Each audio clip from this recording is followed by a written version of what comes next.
Hello, guys. Welcome to African Beyond Television Network. So, when people want you to fall, what is very important is to control the information which gets into the people who are standing with you.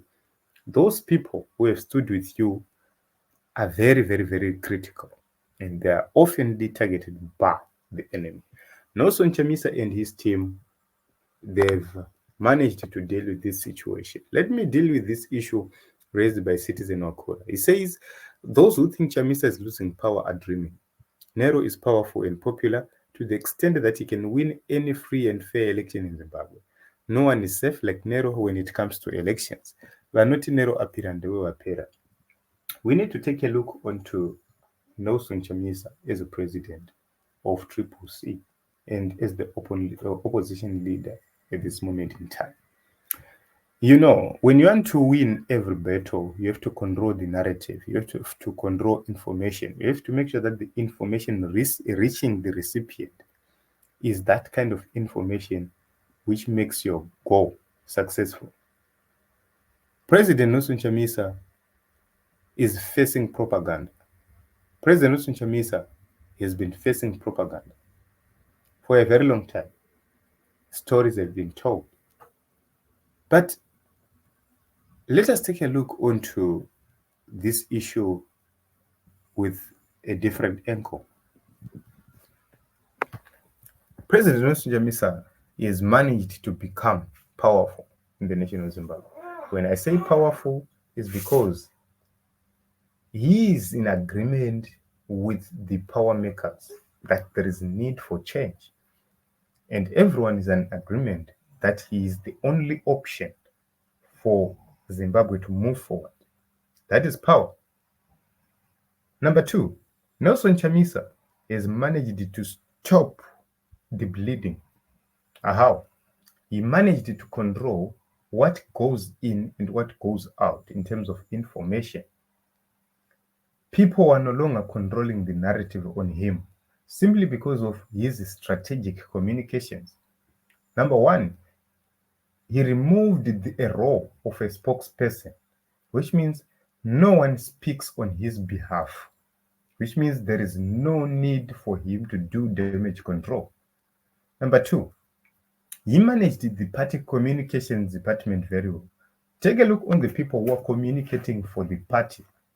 These are people who know what needs to be done. Politically, there is a spokesperson who is there to deal with the political aspect of communications.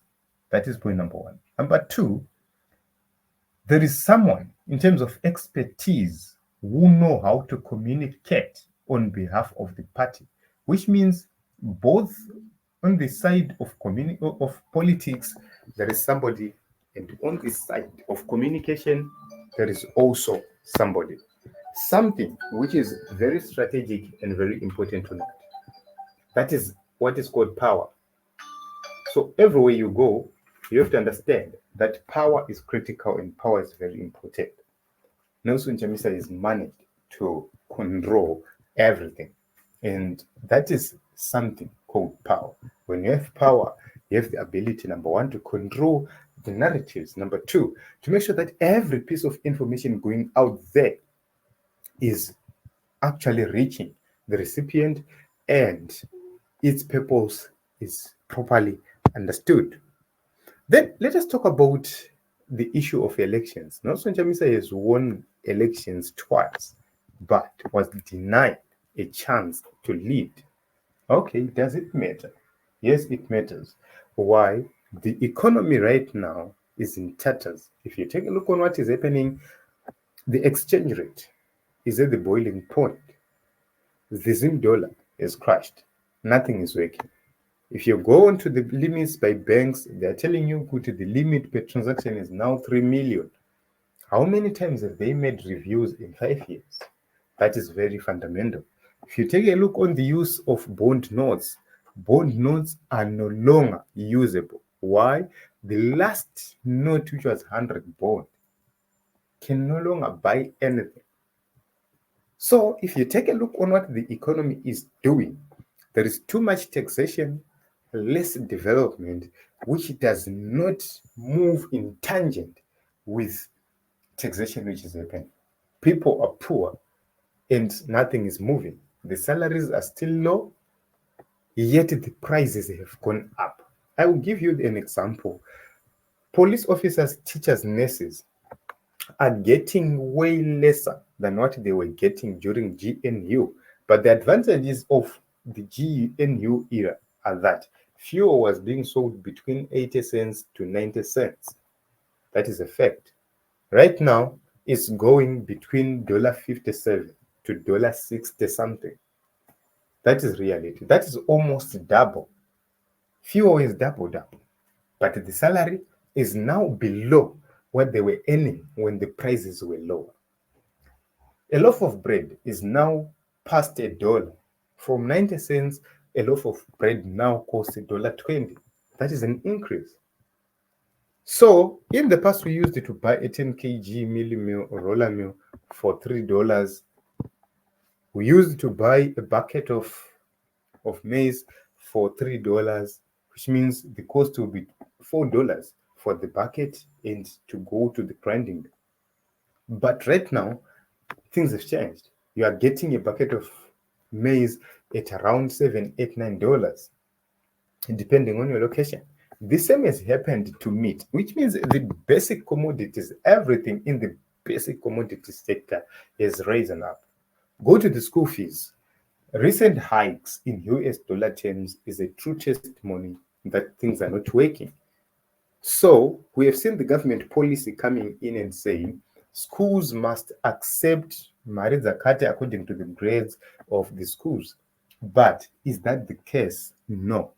School fees is being paid according to the fees pegged by the schools, not by the government, which means there is ignorance on the part of government's policy, and the government cannot take any action and make sure that this is complied with.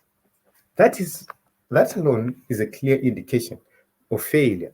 That is a clear indication of a crisis. So generally and overall, if you take a look on what is happening in the nation of Zimbabwe, the government of Zimbabwe is in the defensive mode and will never be in the progressive mode. What it means is, while these other nations are moving forward, Zimbabwe is moving backwards.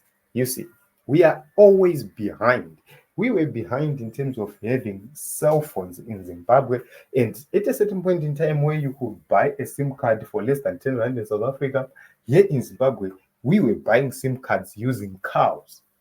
Yes, people who would have gone to South Africa would come back with handsets, but they couldn't purchase a SIM card because it was too expensive. You have to sell a cow for you to be able to buy one SIM card.